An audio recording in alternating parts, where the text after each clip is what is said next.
जी बेटा, आज है हमारा गोलीबर्स ट्रैवल्स। ये जो राइटर है ये 18th सेंचुरी का राइटर है और ये न्यू क्लासिकल एज भी कहते हैं इसको, अगस्टन एज भी कहते हैं इसको, अगस्टन लिटरेचर कहा गया क्योंकि ये लोग जो हैं ये लोगों को स्टायर करते हैं। वो कहते हैं कि रीजन को अप्लाई करना चाहिए। जब इंसान अपने इमोशंस में ज्यादा एक्सटेंड हो जाता है तो मतलब इन्होंने रोमांटिक लिटरेचर को जो है ना, जो रोमांटिक एलिमेंट्स होते हैं लिटरेचर के अंदर, उनको हमेशा स्टायर करते हैं। हमारे जज्बात के ऊपर जो है ना, ये कहते हैं कि नहीं ये इतने नहीं होने चाहिए इनकी आउटलेट जो है, बल्कि रीजन का इस्तेमाल होना चाहिए। तो इनका जर्नल अभी अभी राइटर के बारे में हम देखते हैं, इसके वर्क के बारे में भी देखते हैं। और ये गस्टन लिटरेचर बिल्कुल उसी ट्रेंड की ही एक जो है ना वो है। Style of English literature during the reigns of Queen Anne, King George I and King George II in the first half of the 18th century। मतलब ये तीन चार जो है ना किंग्स बदले, ठीक है जी, उसमें क्वीन भी एक आई, दो किंग्स थे। तो ये तकरीबन 1688 के बाद जब ग्लोरियस रेवोल्यूशन आया 17वीं सदी में, तो उसके बाद ये लोग आए थे, ठीक है। तो उनके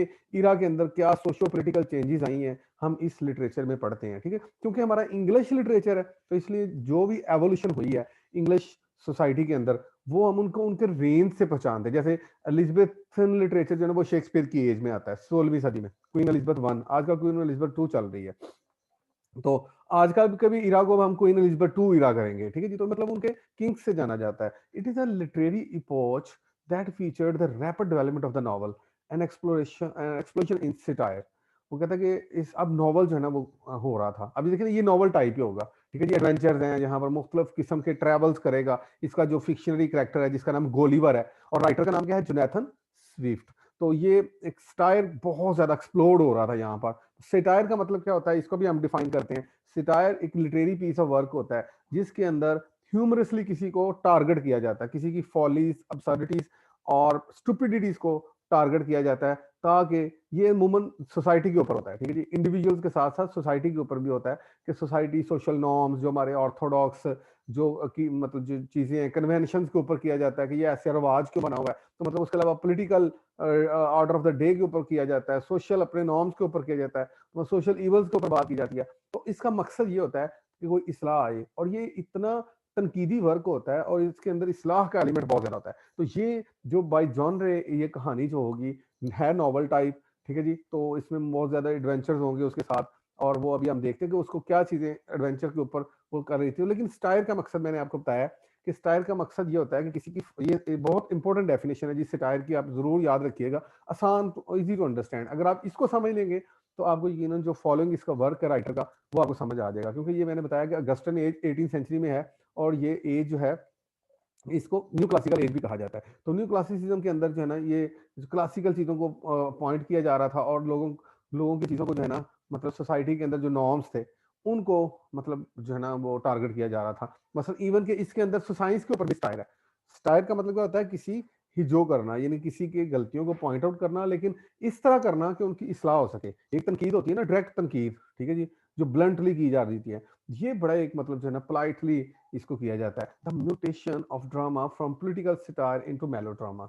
और ये एक तब्दीली आ रही थी और इसको मेलोड्रामा में तब्दील हो रहा था, ये ड्रामा जो था, पॉलिटिकल स्टाइल जो था। And N evolution toward poetry of personal exploration. और ये एक एवोल्यूशन भी हो रही थी, यानी कि रोमांटिक इरा भी आ रहा था। यहाँ से कुछ रोमांटिक टेंडेंसी रखने वाले पोइट्स भी जनरेट हो रहे थे 18th सेंचुरी में। और 18th सेंचुरी के आखिर में जो है ना आपको पता होगा कि लिरिकल बैलेड पब्लिश हुआ जिसमें रोमांटिसिज्म का एक पूरा इस स्कूल ऑफ थॉट को खत्म कर दिया गया, अगस्टन लिटरेचर को, और एक नई मूवमेंट स्टार्ट हुई। तो वो भी 18th सेंचुरी में ही है। तो उसके अलावा practitioners of Augustan models include Alexander pope, ये पोप इधर लिखा हुआ है, जॉन ड्राइडन, जॉन गे, जोनाथन स्विफ्ट, ये वाला जो राइटर है हमारा, एंड सैमुअल जॉनसन। तो ये बड़े जो प्रोमिनेंट अगस्टन राइटर्स हैं उनका नाम लिया गया है। अब हम इसके राइटर के बारे में पढ़ते हैं। ये है जोनाथन स्विफ्ट जिसने गोलिबर्स ट्रैवल लिखा है। Born in Dublin Ireland in November 1667, ठीक है जी। ये आयरिश है।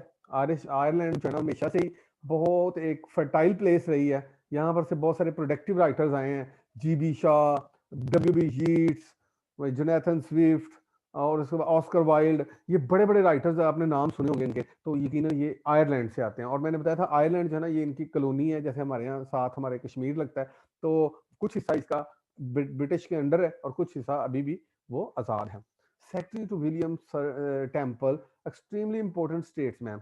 वो एक बड़ा उम्दा किस्म का एक पॉलिटिशियन था, उसका ये सेक्रेटरी रहे हैं, ठीक है। Help arrange the marriage of British monarchs William and Mary. उसने, ये वो विलियम टेम्पल है जिसने वो मतलब हेल्प किया था कि इन्होंने विलियम बादशाह और मैरी की, क्वीन मैरी की जो ना मैरिज को भी अरेंज किया था। Twitter of Esther Johnson Stella during that time. और उसके अलावा जो है ना एस्थर जॉनसन का ये ट्विटर भी रहे हैं। Started devoting time to writing. अब इन्होंने क्या किया कि मतलब अपना टाइम जो है वो राइटिंग की तरफ लेके आ गए, यानी कि जैसे बंदा फनेटिक होता है बहुत ज्यादा, इन्होंने जो ना सियासत के ऊपर बहुत लिखा है, ठीक है जी। पार्टीसान पॉलिटिक्स, अगरचे कि वहां पर अभी हम देखेंगे कि लिलीपथ जो इसका फर्स्ट ट्रैवल है उसके अंदर सारा इंग्लिश कल्चर को ही डिपिक्ट किया गया, और वो एक एलिगोरी है। एलिगोरी मतलब क्या चीज है, एक अनदर एक लिटरेरी जॉनरे है। एलिगोरी का मतलब होता है कि ऐसी कहानी, जिस स्टाइल को मैंने डिफाइन किया इसी तरह मैं अब एलिगोरी को भी करता हूँ कि अभी आपको देखेंगे एलिगोरिकल फॉर्म में। एलिगोरी का मतलब क्या होता है कि एक story with double meanings, double है, वन इज अपेरेंट मीनिंग या superficial meaning, the other is deeper meaning, ठीक है। तो यहाँ पर आपको देखेंगे कि इतनी मतलब ये जो कहानी है उसके एडवेंचर जो है वो इतने स्पेल बाउंड है कि बंदा उसके अंदर जो है ना पेनिट्रेट हो जाता है, ठीक है जी। लेकिन उसके अंदर साथ साथ जो है ना अगर वो डिलाइट दे रहा है हमें, और वो मतलब बहुत सारी थॉट हमारे अट्रैक्ट कर रहा है, तो उसके साथ साथ हमें वो साथ साथ कुछ चीजें समझा भी रहा है, ठीक है। हमारे रीजन को अपील कर रहे हैं कि भाई हम लोग कहाँ पर गलतियां कर रहे हैं, ठीक है जी। तो ये चीज भी हम देखेंगे कि एलिगोरी, तो ये बाय जॉन रे ये एक जो सिटायर भी है और ये एक एलिगोरी भी है, ठीक है। गोलिवर्स ट्रैवल जो है, क्योंकि इसके अंदर एलिगोरिकल में ये है कि मतलब अपेरेंटली एक फैंसीफुल स्टोरी है ये, ठीक है जी।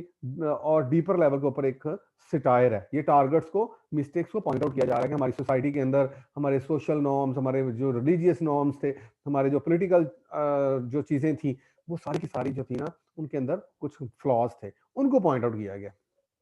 उसके बाद William died, Swift ended up with several odd position in church back in Ireland, died in October 1745। इसके बाद, इसके अलावा मैं अभी थोड़ा सा इसकी फर्दर बायोग्राफी को भी पढ़ूंगा, लेकिन अभी हम इसके वर्क की तरफ चलते हैं। गोलिवर्स ट्रेवल्स।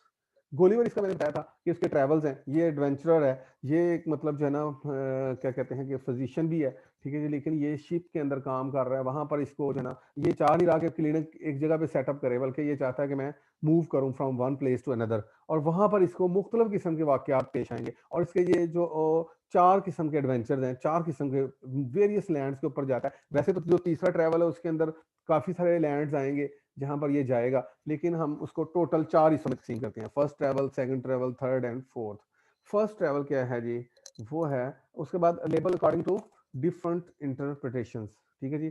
तो मिनीपियन स्टायर, चिल्ड्रन स्टोरी, अगर हम देखें, ये एक चिल्ड्रन स्टोरी भी है और ये एक स्टायर भी है। प्रोटो साइंस फिक्शन, और उसके अलावा साइंस फिक्शन है, क्योंकि देखिए ना साइंस फिक्शन के अंदर बहुत फार फेच किस्म के इमेजिनरी फिक्शन लिए जाते हैं, और उसके अलावा जो है ना उसमें साइंस का बड़ा रोल दिखाया जाता है। तो यहाँ पर भी टेक्नोलॉजी का बहुत ज्यादा रोल दिखाया जा रहा है, और यहाँ पर देखिएगा साइंस को ये स्टायर कर रहा होगा, साइंटिफिक जो एक्सपेरिमेंट हो रहे हैं, जो रॉयल सोसाइटी बिल्ड की थी 17th सेंचुरी में, ठीक है, उसको अब जो है ना काफी मतलब एक आगे चल के वो मतलब थोड़ी एडवांस होगी, तो उस राइटर उसको भी स्टाइल कर रहा है कि मतलब ये जो हमारी साइंटिफिक एक्सपेरिमेंट, रॉयल सोसाइटी का मतलब क्या है कि साइंटिफिक साइंस में चूंकि तरक्की करनी थोड़ी, और अब साइंटिफिक टूल्स लाए गए, जो है साइंटिस्ट को पूरा उनके एक्सपेरिमेंट्स करने का पूरा मौका दिया गया। तो ये सारी चीजें हैं, तो इसको राइटर स्टाइल करेगा कि भाई ये क्या चीजें हैं। मतलब देखना साइंस 100 दफा आप मतलब किसी चीज को करते हैं एक्सपेरिमेंट, तो फिर जाके 100 टाइम जो है ना वो प्रूव होता है। तो इन चीजों को वो बड़ा थर्ड ट्रैवल के अंदर जो है ना वो स्टायर करेगा, वो कहेगा नहीं ये कुछ बेकार काम है। लेकिन टुवर्ड्स अब चूंकि वो एक सोसाइटी में चेंज आ रहा था, तो इसलिए अभी उसको यही लग रहा था कि ये जो ना साइंस के ऊपर जो एक्सपेरिमेंट है वो भी ठीक नहीं है, ठीक है जी। तो Swift's reputation to the optimistic count of human capability in Daniel Defoe's Robinson Crusoe, individual proceeding society. तो उसने इसको भी रिफ्यूज किया है। डैनियल डेफो ये भी इसी तरह का ही है, इसने भी एक स्टोरी लिखी हुई है रॉबिन्सन क्रूजो, ठीक है जी। तो वो क्रूजो जो है इसका बिल्कुल इसी तरह एडवेंचर का सामना करना पड़ता है, वो भी किसी सेक्लूडेड आइलैंड के ऊपर जो ना वो जो ना सेक्लूड हो जाता है, वहां पर से वो फिर अपनी हर चीज को मतलब डेवलप करता है, हर अपना डिमांड्स, नीड्स, और वो किस तरह जो है ना कि जैसे कहते हैं ना necessity is a mother of invention, जरूरत इजाद की माँ, उसका ये थीम है। और उसने ये बताया था कि इंडिविजुअल होते हैं वो सोसाइटी से अभाव होते हैं, तो लेकिन ये इस स्विफ्ट जो है इन चीज को डीक्लेम करता है, वो कहता है ऐसा नहीं है, ठीक है जी। थ्री थीम्स, उसके अलावा हम इसके थीम्स की तरफ जा रहे हैं, फिर इसकी समरी को देखते हैं, प्लॉट में क्या है क्या जिसके ऊपर हम जो है ना statistical view of the state of European government end of पेटी डिफरेंसेस बिटवीन रिलीजियंस। ठीक है जी, रिलीजन के आपको पता है ना, रिफ्ट होती है, सेक्टेरियनिज्म होती है।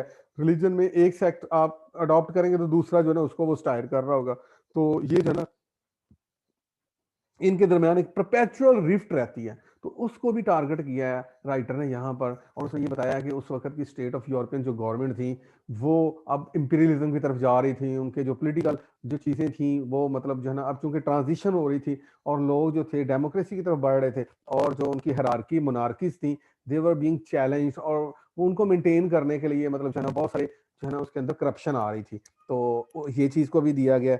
एन इंक्वायरी, पहला तो मतलब इसका थीम ये बनता है। दूसरा क्या है, an inquiry into man being naturally corrupt और whether they become that way. कहते हैं कि ये सोशल इंसान जो है ना बाय इंट्रिंसिक या बाय नेचर जो है वो करप्ट है या उसको हालात करप्ट कर देते हैं। तो ये भी इंक्वायरी की गई है। यहाँ पर भी हम देखेंगे कि ये आइडिया भी राइटर का मेजर आइडियाज में से एक है, जिसके ऊपर वो एक्सपेरिमेंट करके उसने ये कहानी लिखी है। और उसमें हम जब उसका प्लॉट एनालिसिस करेंगे तो ये आइडिया भी काफी ओवरवेलमिंग होगा। Further writing older ancient versus modern. उसके अलावा यहाँ पर हमें मैंने जैसे बताया कि एंशियंट्स और modern controversy previously addressed by Swift, the battle of the books. तो यही थीम इसका बैटल ऑफ बुक्स में भी था कि किस तरह मॉडर्निटी आ रही है और वो क्या अपने जो है ना गुल खिला रही है, और ये उसके ऊपर बहुत ज्यादा क्रिटिक कर रहा है। ये नहीं चाहता कि मतलब जो है ना कोई तब्दीली आए।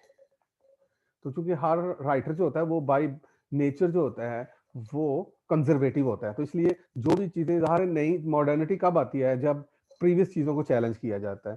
ठीक है जी, तो ये इन चीजों को ये राइटर जो है वो टारगेट कर रहा है। वो कहता है कि नहीं, ये स्टायर में लेके आ रहा है कि भाई ये पॉइंट हमारा, ये फ्लॉ है, ये हमारी गलती है। उसके बाद इसमें समरी अगर देखें तो यहाँ पर जो है the book presents it's a simple travellers narrative with this ingenious title travels into several remote nations of the world। तो मतलब अगर इसका जो टाइटल देखा जाए तो इसमें ये चीज भी आ रही है कि गोलीवर्स ट्रेवल्स, और ट्रेवल्स कहाँ पर है, remote Nations of the world. ठीक है, मुख्तलिफ जगह पे जाता है, उनके मुख्तलिफ कल्चर्स का इसको आमना सामना होता है। ठीक है जी, तो इट्स आथरशिप असाइंड ओनली टू लैमो और गोलीवर फर्स्ट एज अ सर्जन। इसकी जो आथरशिप है वो इन जो है ना इसके ऊपर वो बेस कर रही है। ठीक है जी, हाँ जी। उसके बाद जो है ना ये मतलब इसके मुख्तलिफ रोल्स हैं। Then a captain of several ships. तो पहले सर्जन होता है ये, वहाँ पर जा मैंने बताया था कि शिप में जाना ज़ाहिर है वो मूव कर रहा है from one place to another. तो वहाँ पर से मुख्तलिफ एडवेंचर्स आपको पता है, ट्रैवलर्स को जो एडवेंचर्स होते हैं वो नेचर भी कभी कभार जो है ना चैलेंज पुटअप करती है, कभी कभी जो स्ट्रेंजर्स होते हैं वो पुटअप करते हैं। तो इसको बिल्कुल इसी तरह के कुछ सामने करने पड़ेंगे जो इसका फिक्शनरी करेक्टर है। Different editions underwent changes until the final legitimate one. The book proper is divided into 4 parts. वो कहता है कि डिफरेंट एडिशंस हुए, मतलब इसने मतलब जो है ना इसके ऊपर, लेकिन जो फाइनल तब्दीली आई है वो हमें 4 ट्रेवल्स की सूरत में मिलता है, जो 4 मेजर ट्रेवल्स है। हालांकि तीसरे ट्रेवल्स में इसने मुख्तलिफ आइलैंड्स पे जाना है, 3-4 आइलैंड्स उसके अंदर मौजूद हैं। ठीक है जी, तो मुख्तलिफ एडवेंचर इसके साथ हुए, मुख्तलिफ इसने एडवेंचरस ट्रेवल्स किए, उनकी जर्नी को देखा। अब देखेंगे उनके हैबिट्स को देखेगा, उनकी इकोनॉमिक कंडीशंस को देखेगा, किस तरह लोग एवेल्युएट कर रहे हैं। तो पार्ट 1 जो है वॉयज टू लिलीपुट। अब आपको ये एक चीज होनी चाहिए, याद होनी चाहिए, इनके नाम ट्रेवल्स के होने चाहिए। ठीक है जी, तो ये आपके क्वेश्चन में भी आ सकते हैं कि what is the first voyage. Voyage किसे कहते हैं, समुद्री सफर, और जो जर्नी होती है वो जमीनी सफर होता है।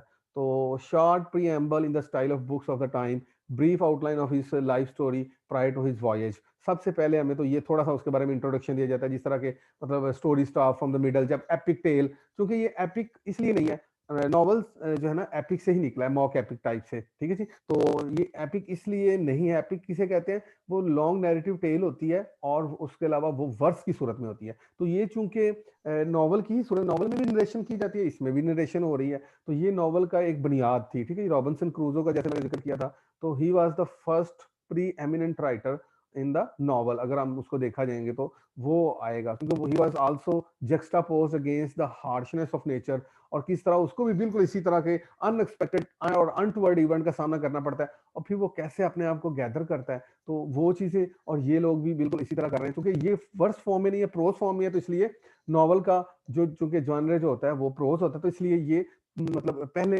पहल के नॉवेल्स में भी शामिल होते हैं। ठीक है जी, तो वहाँ अब एडवेंचर्स क्या होते हैं, कहानी क्या है, पहले हम उसके ऊपर देखेंगे, फिर आगे आगे इसके थीम्स भी निकलते आएंगे, हम उसको डीपली एनालाइज भी करेंगे। सबसे पहले हमें इसकी कहानी का पता होना चाहिए। लिलीपुट जो है ना एक लैंड है जहां पर 1/12 size of the normal human beings जो है ना वो लोग बासी वहां के बाशिंदे जो हैं, इनहेबिटेंट्स जो हैं, वो वहां के रह रहे हैं। तो ये यहाँ पर वास्ट शोर आफ्टर शिपरेक, मैंने जैसे कहा था कि क्योंकि जब ट्रैवलर होता है उसको कोई ना कोई जो है ना मसाइल का सामना, एक्सीडेंट्स और हादसा और कोइंसिडेंसेस का सामना करना पड़ता है। तो ये भी बिल्कुल इसी तरह ही हुआ इसके साथ भी, कि सबसे पहले जब ये बीइंग अ सर्जन काम कर रहा था तो he was ship was wreck, उसका शिप जो है वो तबाही का शिकार हुआ।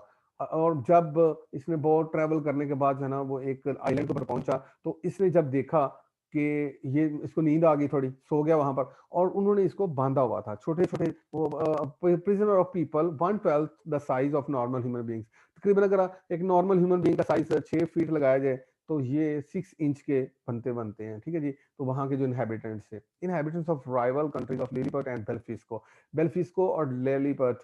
आगे हम इसको, मैंने जैसे बताया एलिगोरी है, एलिगोरी का मतलब क्या, फैंसीफुल स्टोरी। वैसे ही आपको बड़ी जो है ना इन कैप्चर करेगी स्टोरी, बड़ी जो है ना वो रेविशिंग स्टोरी है, बट स्टिल इसके अंदर जो है ना, मैंने कहा कि इसके अंदर कुछ कॉनोटेशंस हैं, ठीक है जी, डीपर मीनिंग्स भी हैं। तो लिलीपत जो है ना वो इसका आता है इंग्लैंड, ठीक है जी, इंग्लैंड के तौर पर ले लें आप, और बेलेफिस्को जो है वो आपको आयरलैंड के तौर पर ले लें। तो ये देखिएगा इनके राइवल कंट्रीज हैं ये दो, और लिलीपत जो है वो चाहते हैं कि हम इसके ऊपर उसको ओवर पावर कर लें और किसी तरीके से हमारे पास कोई ऐसी चीज आ जाए। और यहाँ पर इनकी जो है ना वो एक मैन माउंटेन की सूरत में जो है ना जो गोलीबार है, उनके लिए तो मैन माउंटेन था ना, उसको कहते हैं कि ये तो मैन है और इतना बड़ा है, इतना बड़ा साइज में है तुम्हारे से, मतलब 12 गुना बड़ा है। तो उसके ऊपर उन्होंने फिर देखिएगा कैसे कैसे उन्होंने, बट साइंटिफिक बहुत थे ये लोग, ठीक है जी। तो मेथोडिकल बहुत ज्यादा थे और मैथमेटिकल बहुत ज्यादा थे। उन्होंने देखा कि किस तरह इसके कपड़े सीने हैं, किस तरह इन्होंने खाने का अरेंज किया, क्या क्या उन्होंने किया है। छोटे जरूर हैं लेकिन उनका दिमाग इतना छोटा नहीं है, और वो बहुत ज्यादा क्या कहते हैं, परनीशियस भी हैं, डेंजरस भी हैं, ठीक है। अभी देखेंगे हम उनके हैबिट्स को कि जितने वो गलीबल दिखाए जा रहे हैं इतने वो थे नहीं। Given a residence in Lilliput becomes a favourite of the court, वहां पर इसको रेजिडेंस दे दी गई है। वो आगे बहुत लंबी मतलब बातें, लेकिन हम भी इसको चूंकि नटशेल में पढ़ रहे हैं तो अभी हमें थोड़ा पता होना चाहिए कि इसको क्या हुआ, वहां पर रहायश दे दी गई, ठीक है। His observation intended to satirise the court of George one, उस वक्त का जो बादशाह है उसकी तकरीबन कर रहा है, किस तरह जो है ना वो अभी देखेंगे हम। वो मतलब एक इसको परेड के ऊपर लेके जाया जाता है, वो छोटा सा हैंड करचिफ, क्योंकि वो छोटे छोटे, उनके घोड़े भी छोटे छोटे हैं, वो मतलब उनके कद भी छोटे छोटे हैं। तो वहां पर परेड हो रही है और वो मतलब फाइन सिल्क जो है ना वो अपने साथियों को अवार्ड कर रहा है, क्योंकि इनके यहाँ मैंने बताया मोनार्की है, ठीक है, बर्तानिया के अंदर। और वो हमेशा अपनी पार्टीसन पॉलिटिक्स, जिस तरह हमारा जो सदर होता है वो तकरीबन पॉलिटिसाइज ही होता है, इवन दो कि हम कहते हैं कि ये बंदा जो है ना, क्योंकि उसको पीएम ही चूज करता है। तो वहां पर भी इंग्लैंड के अंदर चूंकि हाउस ऑफ कॉमन्स है और हाउस ऑफ लॉर्ड्स है, तो हाउस ऑफ कॉमन्स वाले जो है ना वो इलेक्ट करते हैं पीएम को, और वो पीएम की कोशिश ये होती है कि बादशाह मुझे फेवर दे। हालांकि वहां पर बादशाह थोड़ा सा ऑब्जेक्टिव होता है, लेकिन उसके बावजूद है ना यहाँ पर भी देखिए दिखाई जा रही है कि बादशाह चाह रहा है कि मेरे साथी हों सारे। तो मतलब एक सर्कस का समय है, और वो मतलब जो है ना आगे चल के वो हमें डिटेल में थोड़ा सा पता चलेगा कि मतलब जो है ना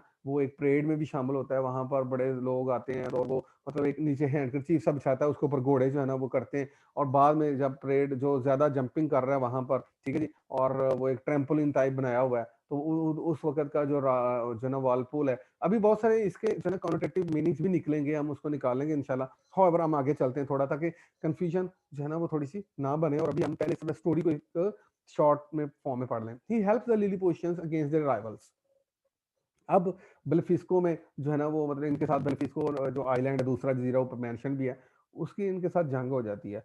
तो चूंकि लिलीपोशियंस ने इसको जो है ना वो मतलब रिफ्यूज दी हुई है, इसलिए ये उनको उनके राइवल्स के अगेंस्ट लड़ता है, but refuses to reduce the country to being their province. लेकिन बादशाह वहां का इतना डिजायरियस होता है और इतना एम्बिशियस होता है कि वो इसे कहता है कि प्लीज आप ना इस, तुमने बड़ा जंग हमारे उनके खिलाफ लड़ी है, तुमने उन सबको ओवर पावर कर दिया, तो एक काम हमारा कर दो। वो कहता है क्या? वो कहता है इनको ना हमारा एक प्रोविंस बना दो, मतलब बर्तानिया का मतलब जो है ना वो इसको अंडर कर दो। ऐसा criticism of the royal empire. तो मतलब इस तरह ये पता चल रहा है ना कि मतलब उसकी इंपीरियलिस्टिक जो डिजाइन है कि ये हैं तो बहुत कद के छोटे, लेकिन उसकी उनकी देखें कि किस तरह उनकी अप्रोच कैसी है।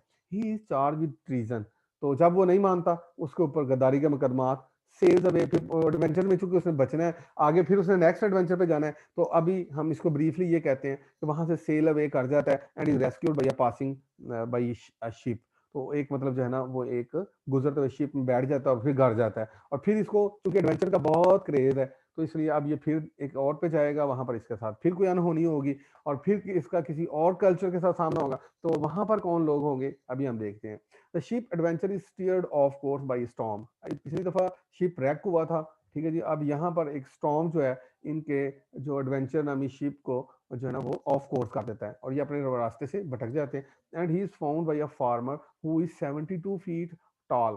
अगेन अनदर एडवेंचर उसके साथ होता है कि वहां पर पहले ये था कि लिलीपुशियंस जो थे वो सारे के सारे एक बड़ा 6 मतलब जो है ना 12वां हिस्सा थे और एक बड़ा 12वां हिस्सा थे, और यहाँ पर ये 6 से ज़रब दे लें, 12 से ज़रब दे लें बल्कि 72 फीट, ठीक है जी। तो ये 12 गुना बड़े हैं और उनका जो प्रोपोर्शनेट है हर चीज उनकी, मतलब दरख्त है उनकी, हर चीज जो है उनकी, हर मौजूदा चीज है ना। तो यहाँ पर भी काफी फनी इंसिडेंट्स होते हैं, तो वो अभी हमें दिखाएगा डिटेल में। He brings Gulliver home as a curiosity. एक फार्मर उसको देखता है, वो कहता है कि ये क्या एक अजीबोगरीब किस्म का स्पीशीज है। तो ये नहीं समझता कि ये इंसान ही है, क्योंकि वो उसके लिए तो बिल्कुल ये छोटा सा था। तो वो अपनी क्यूरियोसिटी के तौर पर जो है ना वो घर ले आता है and exhibits him for money. और फिर उसकी बेटी भी उसको केयर करती है, ग्लेमडा क्लच उसका नाम है, ठीक है जी। और वो बेटी जो है अब उनको मुख्तलिफ एग्जीबिशन पे लेके जाते हैं कि आए जी हम आपको एक इंसानी बिल्कुल बौना दिखाएं जो बहुत मतलब है। तो वो उस लोगों के लिए क्यूरियोसिटी का सबब बना, लोग टिकट्स लेके इसको, जब ये बात क्वीन तक पहुंची, the queen loves Gulliver, buys him and keeps him as a favourite at court. तो क्वीन जो है उसके तक बात पहुंची कि ये बोना यहाँ पर लाया गया, तो उसने कहा कि हाँ बिल्कुल ज़ाहिर है, अगर मैं अपने पैलेस में ले आऊंगी तो it will become very colourful for my जो है ना आउटलुक। तो इस तरह वो उसके कीप करती है, उसको परचेज कर लेती है as a favourite of court. A small house is built for him and he is carried around in it. एक छोटा सा घर इसके इर्द गिर्द जो है ना पैलेस के गिर्द जो है ना वो उसको बनाया जाता है, बिल्ड किया जाता है और इसको वहां लेके जाया जाता है। In between small adventures he discusses the state of Europe with the king. अब छोटे छोटे एडवेंचर्स भी होते हैं, वो भी हम इंशाल्लाह इसको जब थोड़ा डिटेल में जाएंगे तो फिर बातें करेंगे कि इसके अंदर क्या एडवेंचर्स हुए। यहाँ पर भी मतलब इसका चूंकि हर चीज का साइज बहुत बड़ा बड़ा है, तो इसके ऊपर एक दफा जो है ना चूहों ने हमला कर दिया। तो चूहे इतने बड़े थे कि मतलब जो ना वो बिल्लियों से भी बड़े थे और उससे भी ज्यादा बड़े थे। तो वो बड़ी मुश्किल से बचा, इसके पास तलवार थी, तो मतलब मुख्तलिफ मिसएडवेंचर्स इसके साथ हुए हैं। वो हम उसको बात छोड़ें, और ये इंपॉर्टेंट बात जो है ना वो ये आती है कि ये जब ज़ाहिर है क्वीन ने इसको रखा हुआ था, किंग के साथ इसका इंटरेक्शन हुआ, तो उसमें वहां पर ये उनको बता रहा है कि अब हमें गन पाउडर, हमारे जो बरतानिया है या मतलब लिलीपुटियन कंट्री है या वट एवर जो हमारी इमेजिनरी जो हमारी रियल लैंड है, तो चूंकि ये इमेजिनरी लैंड में आया हुआ है, तो वहां के बादशाह से बातें कर रहा है कि आप इतने बड़े हो तो आपको चाहिए कि अपने जो नेबरिंग कंट्रीज हैं, वो कहता है हमारे यहाँ तो बहुत इस तरह की पॉलिसीज हो रही हैं, हमारे यहाँ तो बहुत ज्यादा मतलब जो है ना वो सोशियो पोलिटिकल रिफ्ट हैं, रिलीजियस लोग जो हैं और बादशाह जो हैं वो चाहते हैं कि दूसरे मुल्कों को प्रोविंस बनाएं, रिलीजियस लोग चाहते हैं कि हमारे दुश्मनों को मार दिया जाए, फलां फलां। तो इस तरह वो सारा अपना कल्चर जो है ना वो उसके सामने रखता है और उसे ये कहता है कि मैं आपको ऐसी बुक दूं, who is not impressed with Gulliver's accounts. तो वो कहता है कि नहीं भाई, मैं तो नहीं समझता कि you are impressible at all, right. A giant eagle, अब चूंकि इसने फिर बचना है, रेस्क्यू होना है और फिर इसने चूंकि नेक्स्ट एडवेंचर पे जाना है, तो इसलिए देन जी जो giant eagle drops him and his travelling box into the sea. क्योंकि जिस तरह ये इसके साथ मिस एडवेंचर हुआ था और ये इस स्ट्रेंज लैंड पे पहुंचा था, इसी तरह का फिर एक जो है ना फॉर्चुनेट या अनफॉर्चुनेट एडवेंचर होता है जिसमें ये एक ईगल इसको ना बॉक्स को, ट्रैवलिंग बॉक्स एक दिन वो लेके जाते हैं ना इसको बाहर समुद्र के ऊपर, तो उन्होंने बॉक्स बनाया होता है जिसके अंदर इसको डाल के तो ऊपर ऊपर तैरता रहता है। तो एक दिन वो जाइंट ईगल आता है वहां पर, चूंकि ईगल के साइज भी तो ज़ाहिर है 1/12 लगाएं तो वो बहुत ज्यादा हो जाता है, एनॉर्मस साइज हो जाता है। तो वो उसको उठा के ले गए into the sea where he speak up by some sailors. तो वहां पर फिर इसको मतलब जो है ना हालात ने बचा लिया, वो रिटर्न हिम टू इंग्लैंड, जो इसको इंग्लैंड में वापस भेज देते हैं। इस तरह जी 2 ट्रैवल्स हो गए हमारे। अब इसने फिर तीसरा जाना और यहाँ पर जो है ना मैंने बताया था कि इसके 2, 3, 4 जो है ना वो हैं Laputa, Balnibarbi, Glubbdubdrib and Japan. इनको जरूर प्रोनाउंस कीजिएगा, ये आपके नाम रखने हैं, आपने याद हो इनके, फिर आपको थोड़े थोड़े इनका एसोसिएशन भी बताए जाएंगे, इनके एट्रीब्यूट्स भी बताए जाएंगे, ठीक है जी। आगे आगे आप डिटेल से इसको पढ़ेंगे तो इंशाल्लाह ये, क्योंकि देख रहे हैं ना आप कि एक स्पेल बाउंड स्टोरी है कि जिसमें नरेटर सेम रहता है बट साइजेस जो है ना वो चेंज हो रहे हैं, तो आयरनी का बहुत इस्तेमाल है। और मैंने बताया था ना स्टायर जो है वो आयरनी के बगैर नहीं होता। आयरनी जो होती है वो मतलब किसी पर्सनल इंसानों के ऊपर उनकी वर्ब्स और उनके करेक्टर को रिवील करने के लिए, उनकी थॉट रिवील करने के लिए आ जाती है, और इसका मकसद सिर्फ मजाक पैदा करना होता है, तंज पैदा करना होता है। तो चूंकि सिटायर कहते ही तंज को है, तंजिया एक स्टोरी है, तो इसलिए यहाँ पर जो है ना आयरनी का बहुत ज्यादा इस्तेमाल है कि कभी जो ना ऑब्जेक्टिव अचीव कर रहा है, तो हर दफा उसका मकसद यही है कि मैं यहाँ से कुछ इनके कल्चर से कोई इनकी लिमिटेशंस या इनकी जो ड्रॉबैक्स हैं उनको पॉइंट आउट करूं ताकि इनको कुछ इस्लाह मिल सके, ठीक है जी। हमेशा स्टायर का मकसद यही होता है कि मतलब कुछ इस्लाह का एलिमेंट बने, क्योंकि वो ना इतना ज्यादा स्टिफ किस्म की जो ना वो स्टायर नहीं होता, मतलब तनकीद नहीं होती, बल्कि एक मजाहिया तौर पर ऐसे होती है कि वो लिबास बड़ा पढ़ा लिखा होता है और हालांकि तनकीद बड़ी हार्श भी होती है। अब चौथे ट्रैवल में जब हम जाएंगे वहां पर तो देखिएगा आप कि इसके ऊपर बड़े इल्जाम भी लगते हैं जी, कि मतलब ये बंदा मिसएंथ्रोपिस्ट है, इसको जरा भी फिलएंथ्रोपिस्ट नहीं है, ये जरा भी इसको इंसानों से प्यार नहीं है, मर्दम बेजार है, वगैरह वगैरह, इसके ऊपर इसके इल्जाम लगेंगे। Gulliver ship is attacked by pirates, ये समुद्री डाकू होते हैं जो, and is rescued by the flying island of Laputa. अब एक आइलैंड है जो कि ऊपर हवा में जो है ना वो तैरता है, ठीक है जी। तो a kingdom devoted to the arts of music and the mathematics, और वहां पर लोग जो हैं बस उनको एक तो म्यूजिक से इतना शौक है और उन्होंने हर चीज को ज्योमेट्रिकल शेप में रखा हुआ है, और इतना ज्यादा वो बताया जाता है वहां पर इतने लोग बिजी हैं आर्ट में और म्यूजिक में और वो मतलब इस साइंस में कि उनको मतलब हर वक्त मेडिटेट करते रहते हैं। उन्होंने फ्लैपर्स रखे हुए हैं, मतलब थपकी मार के ना अपने सर्वेंट्स रखे हुए हैं, वो उन्हें बताते हैं जी सर आप ये सोच रहे थे, ठीक है जी। तो क्योंकि उनको पता है ना कि हम इतना ज्यादा पॉन्डर करते हैं किसी भी चीज को कि हमें भूल जाता है कि हम क्या कर रहे थे। तो he sees the ruins brought up by the blind pursuit of science। तो यही वाली बात है। तो नीचे आके उतर के आएगा रॉयल सोसाइटी में, जहां पर जाएगा, ये नीचे मेंशन भी है। He sees the ruins brought up, अब मैंने मेंशन भी किया था इंट्रोडक्टरी में कि आपको पता है ना कि रॉयल सोसाइटी जो थी ना, ये किंग जो है ना वो चार्ल्स टू ने जो है वो बनाई थी, सेटअप की थी, क्योंकि इंग्लैंड ने मतलब साइंस ने काफी तरक्की की, तो अब उनको टूल्स चाहिए थे, वेपन्स चाहिए थे और एक्सपेरिमेंट्स के लिए, और मतलब एक लेबोरेटरी चाहिए थी। तो ये लेबोरेटरी को रॉयल सोसाइटी कहा जाता है, ठीक है जी। तो उस साइंटिफिक एक्सपेरिमेंट, तो इसको ये बंदा जो है चूंकि उनको समझ रहा है कि ये फर्टाइल एक्सपेरिमेंट्स थे और ये साइंस किसी बेकार चीज है, इसके लिए तो एक नई चीज थी ना, तो इसलिए ये उनको हर नई चीज को ये लोग कंजर्वेटिव जो होते हैं वो रिजेक्ट करते हैं। is brought up by the blind pursuit of science without practical results in a satire on the Royal Society and its experiments। तो मतलब ज़ाहिर है प्रैक्टिकल रिजल्ट जो होते हैं, साइंस जो है बहुत एक्सपेरिमेंट करने के बाद कोई चीज प्रूव होती है तो वो उनको फजूल मान रहा है, ठीक है जी। उसके बाद he takes a short trip to the island of Glubbdubdrib, ये जादूगरों की लैंड है, where he discusses the history with the ghost of historical figures in the restatement of the ancient versus modern, ठीक है जी। तो वहां पता चलता है के हिस्टोरियंस जो हैं उनके यहाँ क्या किस किस तरह वो झूठ बोल रहे थे, ठीक है जी, और मॉडर्न लोगों के साथ क्या है। Then he encounter the Struldbrugs who are immortal but forever old, तो ये उनके ऊपर भी स्टाइल करता है। हम हमेशा विश करते हैं ना हमारी जिंदगी बहुत लंबी हो, तो इसके ऊपर भी राइटर ने स्टाइल किया। उसने कहा कि देखिए एक ये नेशन का सामना भी मुझे हुआ, जापान से जब मैं जा रहा था तो वहां पर रास्ते में स्टर्लबर्ग्स नामी एक जनरेशन से मेरा सामना करना पड़ा। देवर इमॉर्टल, और आपको पता है इमॉर्टैलिटी का मतलब क्या होता है कि इंसान मरता नहीं है, लेकिन जब हम इमॉर्टल हो जाते हैं तो फिर ये भी सोचना चाहिए ना कि जब हम बूढ़े हो जाएंगे तो फिर हम अल्टीमेटली बूढ़े ही रहेंगे। तो इसने ये चीज देखी है कि वो किस तरह विश कर रहे हैं, जनाजों को देख के शुक्र अदा कर रहे हैं कि मतलब ये देखिए ये मर गए, शुक्र है इनका बुढ़ापा तो खत्म हो जाएगा ना। तो मतलब इस तरह की बातें जो है ना ये इस तीसरे एडवेंचर में हुई। He passes by Balnibarbi in his way to Japan, तो इस तरह बाली बारबी से निकलता हुआ जापान की तरफ आएगा, फिर ये वापस जाएगा ज़ाहिर है, और इसने चौथा ट्रैवल फिर करना जो है। While in Japan he asked the emperor to excuse my performing the ceremony imposed upon my countryman of trampling upon the crucifix in a satire of the church. ये देखिए चर्च के ऊपर भी स्टायर कर रहे हैं, तो ये चूंकि थोड़े ओपन माइंडेड होते हैं राइटर्स। तो Gulliver's returns home determined to stay there for the rest of his life, लेकिन ये रुकेगा नहीं, इसने डिटर्मिनेशन तो ये बनाता है कि अब मैंने कभी नहीं जाना, मैंने इतने मुश्किल से मतलब वापस आया हूँ। ये पार्ट 4 बहुत इंपॉर्टेंट है। तो a voyage to the country of the Houyhnhnms, Houyhnhnms जो है ना ये हॉर्सेज हैं। Board as a surgeon Gulliver return to sea, जैसे मैंने बताया था कि ये रुकेगा नहीं, और अब तो इसने एंड कर देना है ना कि मतलब स्टायर के ऊपर, पहले तो इंसानी थॉट के ऊपर और साइंटिफिक एक्सपेरिमेंट के ऊपर, फर्टाइल एक्सपेरिमेंट्स के ऊपर स्टायर कर रहा था, अब ये जो है ना इंसानी जज्बात एहसास सब चीज़ों को लेके आके कहेगा कि इंसान जो है ना जब जज्बाती हो जाता है तो वो जानवरों से भी बदतर है, और यहाँ पर हॉर्स को आइडियलाइज करेगा और इंसानों को जो होयनम्स जो इंसानी जो ना और याहूस जो है ना वो इंसानी शक्ल जैसे हैं, और उनको प्रोजेक्ट किया गया, उनकी जो इतने फॉल्ट्स बताए गए हैं कि वो मतलब जो है ना आप हैरान हो जाएंगे जब हम इनको डिटेल से पढ़ेंगे। His crew mutiny and leave him on the first piece of land and they come across and continue as pirates. तो इस तरह वो मतलब जो है ना उसका क्रू जो है वो उसको छोड़ देता है और ये फिर जो है ना पायरेट्स के तौर पर जो है ना ये काम कर रहे होते हैं। He first comes upon a race of hideous deformed creatures.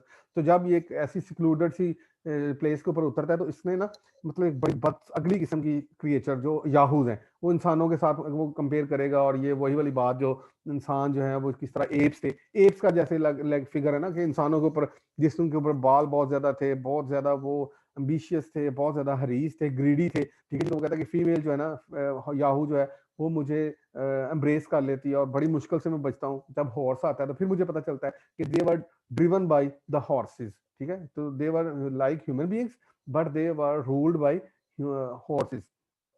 तो फिर उनके हॉर्सेस की लैंग्वेज को सीखता है पहली दफा, ठीक है जी। तो he first comes up on a hideously formed creature ये वो या Yahoos, and then he meets a horse and comes to understand that the horses Houyhnhnms are the perfection of nature. Houyhnhnms का मतलब इंग्लिश में क्या आता है, the perfection of nature, ruled the deformed creature जो याहूस थे, ठीक है जी। तो बदशक्ल जो अगली किस्म के क्रिएचर है उनको वो रूल कर रहे हैं, which are human beings like in their base form. तो वो मतलब लग रहा है कि ऐसे लग रहा है कि वो जो है इंसानी जो है वो उनकी घटिया तरीन जो है ना वो पहली शक्ल है। He becomes a member of the horses household, फिर उनकी लैंग्वेज सीखता है, admiring and emulating them। कहता है कि यहाँ पर बहुत आइडियलाइज लाइफ है, यूटोपियन लैंड को यहाँ पर प्रमोट करता है। तो rejecting the humans as Yahoos with some semblance of reason, और उनको कहता है कि ये इनको बस थोड़ी बहुत अकल है, अदरवाइज तो ये बिल्कुल जज्बाती हैं और इनका कोई हश्र नहीं है, ठीक है जी। तो of reason they use only in favour of the vices nature give them. कहता है कि ये सिर्फ और सिर्फ जो अकल का इस्तेमाल करते हैं वो भी बुराइयों के लिए करते हैं, ठीक है। अभी वो इनकी सिलेक्शन भी बताएगा किस तरह होती है, किस तरह ये लोग जो है ना अपने आप को, जो इनका चीफ है वो क्या कर रहा है। तो मतलब जितना ज्यादा इसने यहाँ पर स्टायर किया इंसानों को, इंसान इंसान जैसी क्रिएचर को, इसलिए जोनाथन स्विफ्ट को ये कहा गया कि ही इज अ मिसएंथ्रोपिस्ट।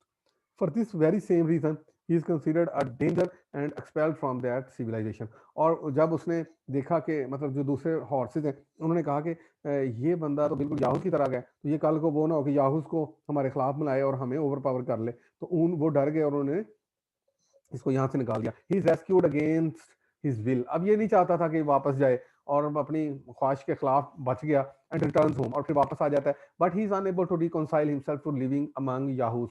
लेकिन अब वो ना ये इंसानी याहूस जो है ना, यानी कि अपने बैक होम जब आ जाता है कल अपनी सोसाइटी में, तो वो उनको भी याहूस ही समझना शुरू कर देता है। वो कहता है कि बिल्कुल ये वही याहूस है, ठीक है। He becomes recluse. अब वो ना अपने आप को अलहदा कर लेता है, रिमेनिंग इन हिज हाउस। अब वो हमेशा मतलब अपने आप को अपने घर में रख लेता है, avoiding his family and wife and spending hours a day speaking with the horses in his stables. अब उसने अपनी सारी जिंदगी rest of his life has devoted being devoted to the into the stables, यानी कि जो घोड़ों का स्तबल होता है वहां पर इसने सार दिया है, ठीक है जी। तो टाइम इज रनिंग आउट। आप लोग जो है ना आप क्वेश्चन कर सकते हैं। ये छोटी सी एक स्टोरी थी, ठीक है जी, जिसको हमने अब पढ़ना है और हम इसकी डिटेल में जाएंगे, ठीक है जी। तो इंशाल्लाह ताला नेक्स्ट लेक्चर में।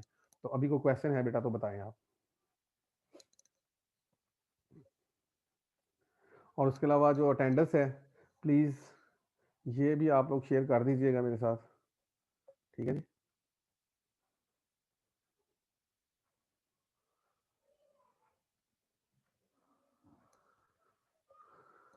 जी बेटा क्वेश्चन है कोई? हेलो। No sir. सर ये जो हमने असाइनमेंट बनाई है ये हमने कब जमा करवानी है ये बेटा यूनिवर्सिटी में? अभी आप मुझे कर देना, तो जब इंशाल्लाह अगर तो ये मतलब जो है ना आगे छुट्टियां एक्सटेंड नहीं होती तो फिर उसके बाद जब आपने जो रिटर्न फॉर्म है वो आप उस वक्त सबमिट करवा देंगे जब आपने यूनिवर्सिटी कैंपस में आना होगा। सर ये व्हाट्सएप पे आपको शेयर करूँ ना? ये आप कोशिश करें मुझे ईमेल पे करें, व्हाट्सएप पे बहुत सारा डाटा होता है, फिर मेरे लिए मैनेज करना बहुत मुश्किल हो जाएगा, ठीक है जी। कि मैंने क्या क्या चीज़ें, क्योंकि बाद का बंदा डिलीट कर बैठता है, तो इसलिए प्लीज़ आप ना उसको सेंड करें ईमेल पे। Okay sir. ओके बेटा मैं स्टॉप कर रहा हूँ, टाइम इज रनिंग आउट। तो आई एम साइनिंग ऑफ। और ये इसके स्क्रीनशॉट ले लीजिएगा जो आप बच्चे प्रेजेंट है ना आपकी जीआर जो, प्लीज। सर ले लेंगे। ओके बेटा थैंक यू।